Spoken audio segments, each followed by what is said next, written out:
백은영입니다. 안세영 선수가 참 여러 가지로 마음고생을 하고 있었습니다. 저희는 몰랐죠. 안세영 선수의 고통과 아픔이 이 정도일 줄은. 지금 보도된 것들만 봤을 때도 선배들의 빨래, 청소를 도맡아서 했고 심지어 라켓의 선까지 안세영 선수가 손을 봐야 했습니다. 그만큼 안세영 선수는 7년 동안 힘든 시간을 보내야 했습니다. 중학교 3학년 때부터 태극마크를 단 안세영 선수 22살까지 얼마나 힘들었겠습니까? 보다 못해 부모님이 협회에 7가지 개선 요구를 할 정도로 안세영 선수의 고통과 아픔은 꽤나 깊었다. 상처를 안고 살았다. 이렇게 보여지는 부분입니다.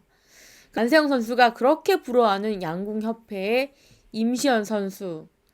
이번에요. 한국 체대에서 열린 메달리스트 기자 간담회에서 정의선 현대자동차 회장님에게 감사함을 전달하고요. 그리고 이렇게 슈팅 로봇이 준 압박감 덕분에 금메달을 땄다라고 자랑 아닌 자랑을 했습니다. 양궁협회는요, 현대자동차에 고마움이 항상 있을 겁니다. 특히 정의선 현대자동차 회장에게 항상 고맙다, 감사하다 이렇게 인사를 전하는데요.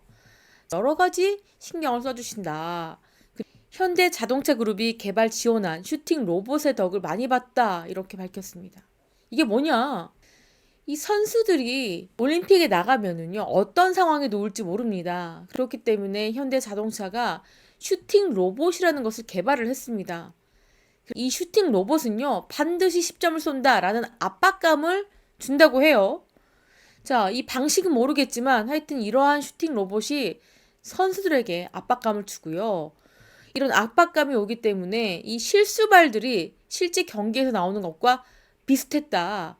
그래서 그걸 이겨내는 훈련을 받은 덕분에 좋은 성적을 낼 수 있었다. 그러니까 현대자동차 그룹은요. 세상에 없는 로봇까지 선수들을 위해서 개발을 하고 또 이 로봇을 통해서 선수들이 실제 경기에서 실수를 적게 할 수 있었다. 그 덕분에 금메달을 땄다. 임시연 선수가 이렇게 얘기를 했습니다.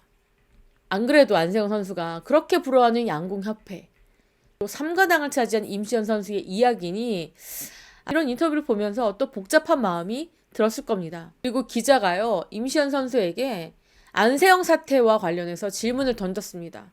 그랬더니 한국체대 측이요 잘랐습니다. 중간에 말을 자르고요. 민감한 부분이고 오해가 생길 수 있으니 답변하기 어렵다. 먼저 양해를 구했습니다. 그래서 임시연 선수의 답변을 사실상 들을 수가 없었죠. 임시연 선수가 할 말이 뭐가 있겠습니까? 이번 사태를 보고 같은 선수 입장으로서 매우 놀라지 않았을까 싶습니다. 아, 양궁협회와 배드민턴협회는 이런 차이가 있구나. 참 내가 어떻게 보면 선택받은 사람이구나 라는 생각이 들지 않았을까요? 자, 이런 가운데 진정호 의원실이 공개한 안세영 선수가 올해 1월에 배드민턴협회에 제출한 의견서 원본, 요약본입니다. 안세영 선수가 배드민턴협회에 총 7가지를 요구를 했습니다. 어떤 것들이냐? 코치진과 직접 소통하게 해달라. 아니, 소통이 안 됐다는 게 이게 믿어지십니까? 너무 깜짝 놀랄 만한 일이고요. 트레이너 간 트러블을 개선해달라. 그러니까 코칭 스태프들도 엉망진창이었다는 겁니다. 코치진과 소통도 못했고 트레이너들끼리 싸우고 있고 그리고 선수촌 외부 제어를 허락해달라. 아니 이게 안 됐습니까? 이것도 놀라울 일이죠. 자, 그리고 협회에서 후원하는 운동화가 불편하다. 다른 운동화 착용하게 해달라. 그리고 컨디션 관리를 위해서 항공 티켓도 비즈니스석이나 업그레이드가 가능한 이코노미석으로 해달라. 이런 요구가 사항이 있었습니다. 총 7가지 요구 중에서 실질적으로 2가지 정도 받아들여졌는데요. 우선은요, 1인실 배정했습니다. 이것도요, 올림픽 출전 선수이기 때문에 가능했던 것이고요. 그리고 항공 티켓은 자리 변경이 가능한 이코노미석을 끊어주되 업그레이드를 하고 싶으면 안세영 선수 네 돈으로 해라 이렇게 정리를 했고요. 그리고 운동화 변경 대신 후원사가 맞춤 제작하는 걸로 추진이 됐습니다. 그리고 나머지는요. 달라지지 않았습니다. 자, 특히 그 중에서 여러분 많은 분들께서 가장 놀랬던 부분이 바로 이 같은 사실이었습니다. 대표의 선수촌 내 생활 부분에 있어서 일부 청소, 빨래, 스트링 등 불건전한 생활 문화 지적. 올림픽이 얼마 남지 않은 상황에서 이러한 선수들이 일과 이후의 휴식이 필요성 강조. 이게 뭐냐면요. 안세영 선수가 이 선배들의 청소, 빨래, 그리고 라켓 손질도 했다는 겁니다. 안세영 선수가 부상이 있었습니다. 몸도 좋지 않은 상황에서도 훈련을 끝마치고 와서는 이런 일까지 해야 했습니다. 그야말로 잡무죠. 근데 이게 그냥 짧게 한 게 아니라 무려 7년이고요. 올림픽이 있기 직전까지 계속 했던 겁니다. 그런데 이 같은 호소에도 불구하고 코칭 스태프는 안세영 선수에게 이걸 한 번도 고칠 수 없다. 점진적으로 고치도록 그렇게 한번 해보자 라고 이야기한 것밖에 없다고 합니다. 그러니 안세영 선수가 얼마나 부당한 대우를 받았는지, 이런 처우를 받았는지 너무나 느껴지는 부분입니다. 그리고 협회는 공 나다라고 말했던 김태규 협회장이요. 이렇게 1억 7,900만 원 상당의 셔틀콕을 마음대로 썼던 것으로 드러났습니다. 협회 회계에도 기록하지 않고요. 쌈짓돈처럼 마음대로 썼습니다. 문제는요. 이 김 회장이 자신과 친분이 있는 지역에 몰아줬습니다. 그래서 다른 시도협회장이 이것을 알게 됐고 문제 제기를 했고요. 그리고 지난 2월에 이사회에서 이것이 드러났습니다. 충격적인 건 이 협회장과 사이가 안 좋은 경상남도와 광주 등은 하나도 받지 못했습니다. 그리고 본인이 또 관계가 좋은 것은 몰아주기를 했습니다. 정말 공정하지 못했습니다. 그랬기 때문에 아마 회계 장부에 이렇게 기록도 하지 않았을까 싶습니다. 그러니 김 회장의 전행에 대해서 규탄하는 목소리가 여기저기 나오고 있는데 지금 이것은 빙산의 일각에 불과하다라는 주장도 나오고 있습니다. 더더군다나 김 회장이 갑질, 폭언했다라는 이야기도 나오고 있거든요. 김태규 회장의 여러 가지 문제점에 대해서 안팎으로 지금 폭로가 나오고 있는 상황입니다. 자, 그런 상황이니 이 법조계에서는요, 어떻게 보고 있느냐. 만약에 안세영 선수가 배드민턴 협회를 소송을 하면 이긴다. 협회 규정 자체가 구시대적이고 비례 원칙에 위배됐다라고 지적하고 있습니다. 협회의 규정이 직업 선택 및 수행의 자유를 과도하게 침해하고 있고 비례 원칙에도 지켜지지 않는다. 만약에 안세영 선수가 개인 자격으로 국제대회를 참가하기 위해서는요. 배드민턴 협회에 허락이 있어야 됩니다. 그런데 배드민턴 협회가 가이드라인을 정했는데요. 국가대표 활동기간 5년 이상, 그리고 연령은 여자 만 27세, 남자 만 28세 이상으로 한다 정해졌습니다. 자, 안세영 선수는 이 나이에서 걸리기 때문에 참 힘들죠.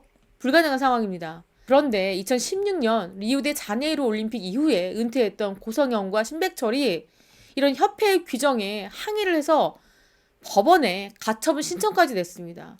근데 이 재판부가 뭐라고 얘기했느냐.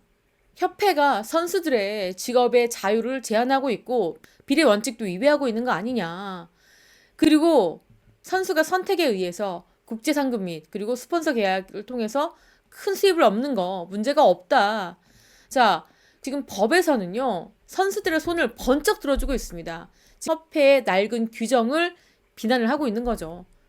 자, 이런 판례가 있기 때문에 안세영 선수가 배드민턴 협회를 소송할 경우 아마 승소할 것이다.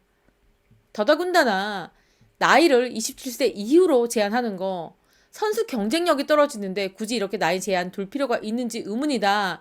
결국에는 선수들의 손과 발을 묶기 위해서 이렇게 말도 안 되는 규정을 만드는 것이다. 이렇게 비난을 받고 있습니다. 더더군다나 스폰서십이요. 다른 종목의 선수들과 비교를 하자면 탁구는요. 유니폼만 동일한 브랜드를 입고요. 라켓과 신발은 개인 스폰서를 허용합니다. 그래서 신유빈 선수는요. 국가대표 후원사인 버터플라이 유니폼을 입고요. 라켓과 신발 브랜드는 각각 다른 브랜드를 씁니다. 그리고 배드민턴과 비슷한 테니스는요. 선수가 협회가 아닌 개인 자격으로 국제대회를 띱니다. 그렇기 때문에 개인적인 후원사를 충분히 받을 수 있는 상황이고요. 자, 이런 과정에서 이런 얘기도 합니다. 탁구는 국제대회 상금이 적기 때문에 배드민턴과는 비교가 어렵다 이렇게 얘기하는데 자, 여러분 아무나 대회 나가서 상금 받는 거 아니잖아요.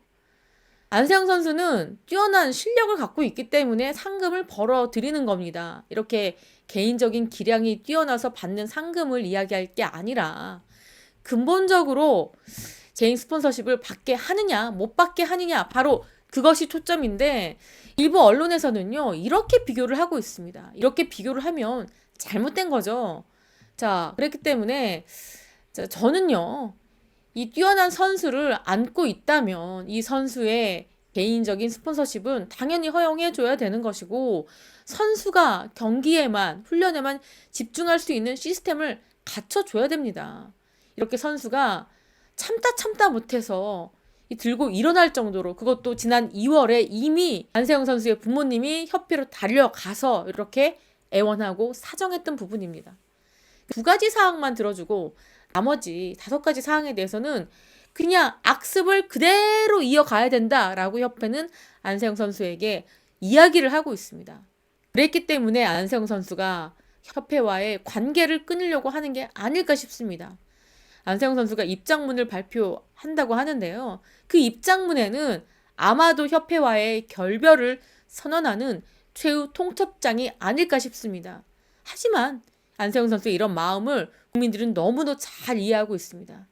자, 가장 좋은 것은 협회가 안세영 선수의 요구사항을 전격적으로 다 들어주는 것이고요.